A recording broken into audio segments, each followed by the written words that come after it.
All right, guys, so before you do this project, you want to make sure you review these like it says here, so that way it makes sense when I'm referring to it in the video or in the handout. So you want to set up your Photoshop canvas first.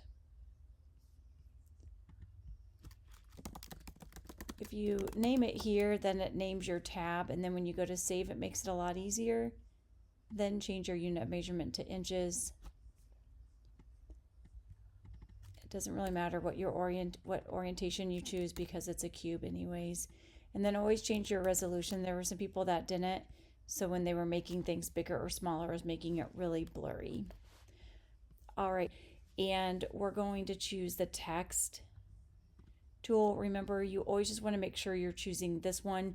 It doesn't matter what color your text is over here, and you just click in your canvas and you're going to type in all caps, type the word scuba.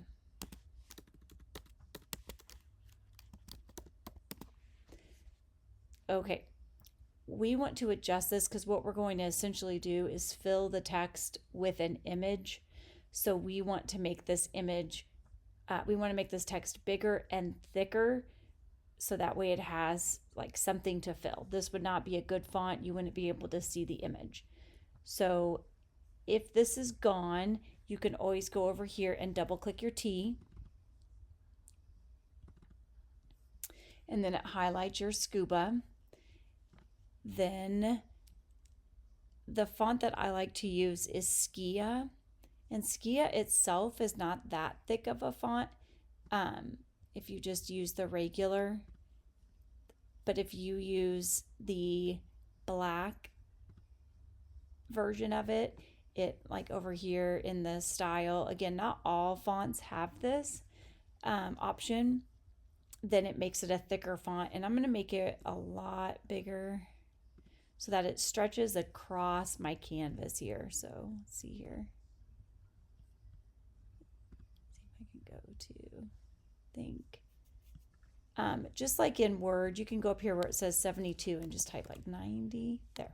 I'm going to do 90 for today and move this down a little bit. Okay. So my text layer is my first layer. So now I'm going to hop back into Canvas and I'm going to go over here to my scuba picture and I'm going to copy it. Remember on your MacBook, that's a 2-finger click. Here in the room on the computers, you just right click and then paste, Command V. Okay. For this, it's not imperative that I do this, but I could get rid of that stock bite, but we're not going to see that in it. And then this is one thing that I refer to. So we're going to transform this picture so that it's as wide as the word scuba, but I don't want it to get taller when I make it wider. So I'm going to go to Command T for transform and go up here and check the lock aspect ratio and turn it off. So now I can essentially make my scuba picture wider.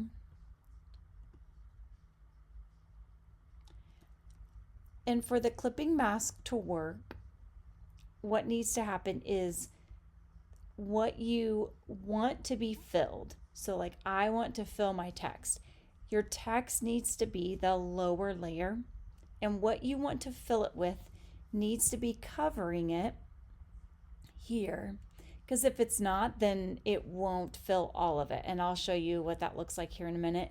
And it needs to be the layer directly on top of your text, and again, it needs to be covering it. So I know that the word scuba is right behind there, and so I'm going to cover it on the layer that you're going to fill. So the top layer, you're going to go over here to the layer style and right click. If you're in the room, again, if you're ever working on a MacBook, you'll 2-finger click and you'll choose create clipping mask. Now, if when you do that, it messes up, you can always do that same thing and just hit release clipping mask. The cool thing I think about the clipping mask is that you can use your move tool and move it around till you see what you want to see. So if I wanted my scuba diver to be, in the sea, then I could move that here.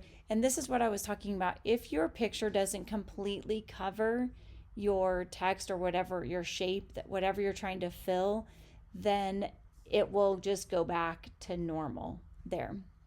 Another thing I could have done to the scuba picture is I think if I just click on that layer and hit Command T, then I can rotate it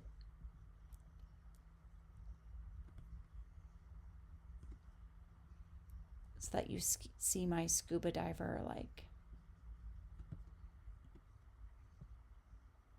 this way. Whatever. So, one thing I always like to do when I make a clipping mask, especially with text, is I always want to go back to the text layer, and we're going to go over here to the layer style or blending options part and right click. Double click, don't right click. And we're going to add a stroke to our text just to kind of highlight it so that you can see it. And it's your choice what color you want to fill the stroke. Remember, one thing you can always do is like click on the color here, and if you wanted to use that navy color of the scuba diver, you could click on that. But I kind of liked it white, so I'm going to keep it white. And then just click OK. All right. So you've done this top part. I'm going to move both of these layers up. So to do that, I'm going to just press and hold on one layer, press and hold Command and click on the next layer, then use my move tool and it moves them both up so that I have this bottom part to do the next activity. So I want to make sure that I'm on the top layer. I don't want to put anything in between these two layers because then it's going to mess up my clipping mask. So I'm on layer 1. I'm going to go back into Canvas. And all we really want of this picture is just the head. So I'm going to copy this picture and paste it. Before, I'm going to just cut it out and then I'm going to change its size. So we're going to use that magnetic lasso tool. Just make sure again that the head now is this top layer. And your magnetic lasso tool is right here. It's right below your move tool. And again, I always recommend a high frequency so that it seeks to find what you're going to cut out more. This should be a pretty easy cutout. Again, just make sure you're clicked on the head layer so when you go to copy and paste it, it works. Here, I kind of messed up her mouth, so I'm going to go back.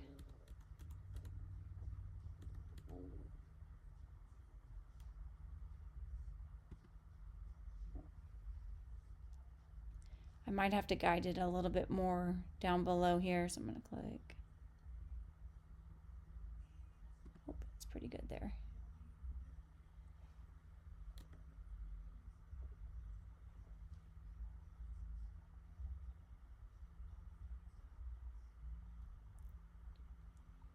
Okay, you always kind of go past that starting point, double click. Remember, if that goes away, just do Command Z, and that should give your marching ants back.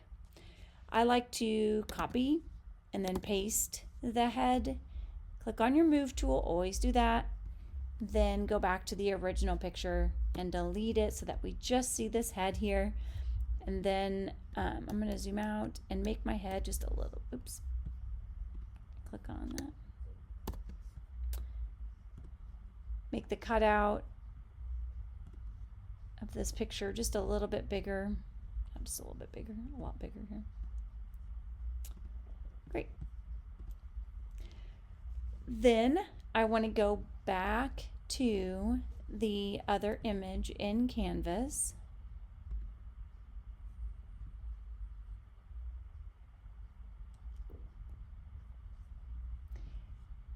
and copy it.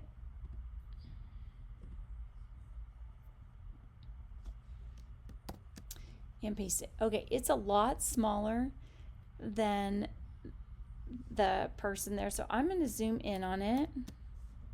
And the first thing I'm going to do is erase the stock photo. This should be pretty easy because it's not its own image, it's in a canvas.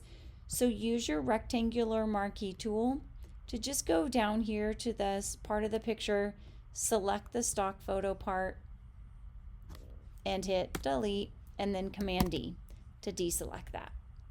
All right, we just need to make this bigger, Command T,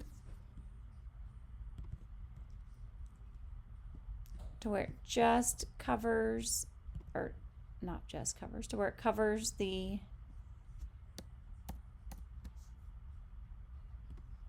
photo below it. So we want to fill this picture with this collage pattern. And I'm going to show you two different ways to do this. So right now, this is if we wanted to just fill like the entire part. Go up to your top layer, what you want to fill it with, and right click and choose Create Clipping Mask. Now, just like when we do a color overlay in that with that butterfly, when we lowered that opacity so that we could see the part of the, like the parts of the butterfly, we can do that here. If you see opacity, so again, I'm clicked on this layer. If you see opacity in your layers panel, you can just adjust it there. You don't always have to go to the blending options. So if I make that lighter, it kind of just looks like almost like a tattoo on the their head there. But when you lower the opacity, you can see the parts of their head.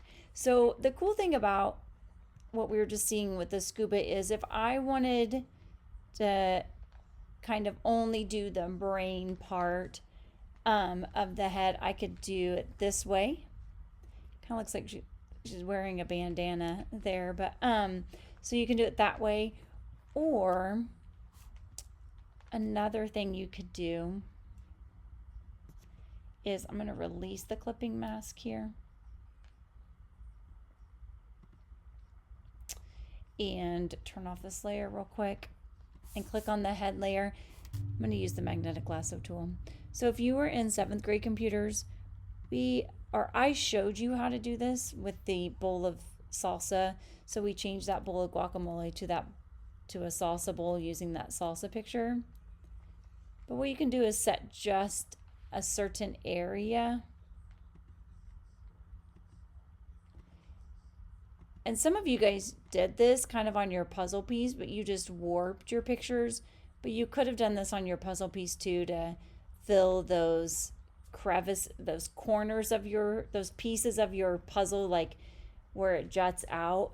Some of you guys warped your pictures to make it look like it was part of your puzzle, but you could have also done it this way, like copy and paste part of your puzzle. So I have this part of the head selected, so I'm going to copy it and paste it directly above.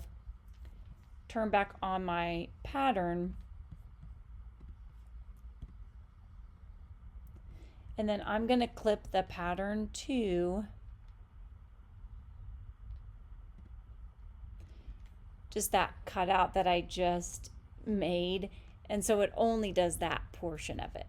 You get to kind of choose how you want to do that. How would we use this like in any other situation?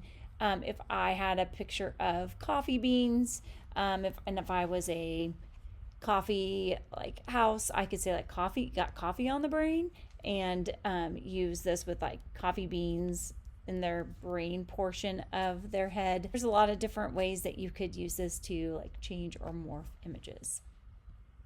Hope you had fun with that. Make sure you save it and then just show me what you've done here.